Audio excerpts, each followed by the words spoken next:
What would happen if a beautiful woman were put under full anesthesia and handed over to 50 strangers, allowing them to do whatever they wanted with her for 6 hours? This is a true event that took place in 1974. At the age of 28, performance artist Marina conducted a world-shocking experiment to test human nature. So, what exactly happened during those 6 hours? Would people show kindness or malice? Marina is one of the greatest performance artists of the 20th century. At the age of 28, she decided to stage a special performance art piece in Italy. The staff had previously gone out onto the street and randomly selected 50 passers-by, men and women, young and old, and brought them into a sealed room. As soon as they entered, everyone saw Marina standing in the center of the room. She was very beautiful, but stood completely still. On a table nearby, there were 72 different objects, including everyday items like lipstick, perfume, and roses, as well as dangerous objects such as chains, a small whip, razor blades, and a handgun. The staff then announced the rules on the spot.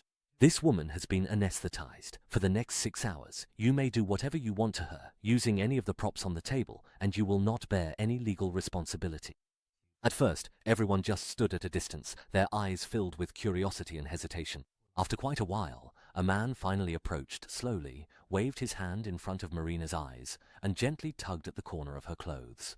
When he realized she truly had no reaction, he began to touch her all over.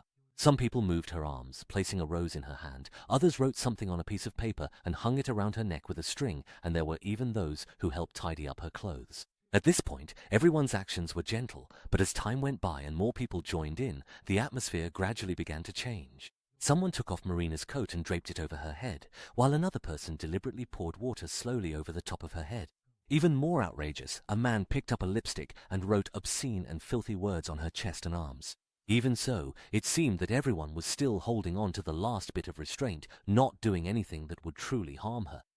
The turning point came in the third hour of the experiment, when a man, unable to resist any longer as he stared at Marina's fair, exposed neck and beautiful face, picked up a pair of scissors from the table and cut open her camisole. Marina's upper body was instantly exposed in front of everyone, and a burst of jeering erupted at the scene.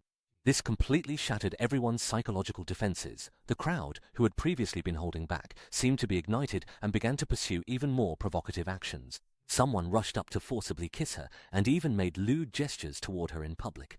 Shockingly, not a single person nearby stepped in to stop it. Instead, a bystander took out a Polaroid camera, snapped a nude photo of Marina, and stuffed it into her hand, making her hold it.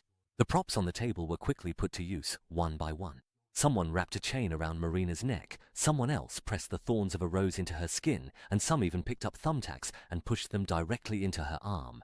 There were also people who used razor blades and shards of glass to cut her, and soon her body was covered in bloody wounds. The most horrifying part was when a man used a razor blade to make a small cut on her neck, watched the blood seep out, and then actually leaned in to suck it. So, why was the experiment ultimately forced to stop? The exciting story continues in the next episode. Click on the profile picture to visit the homepage and watch it.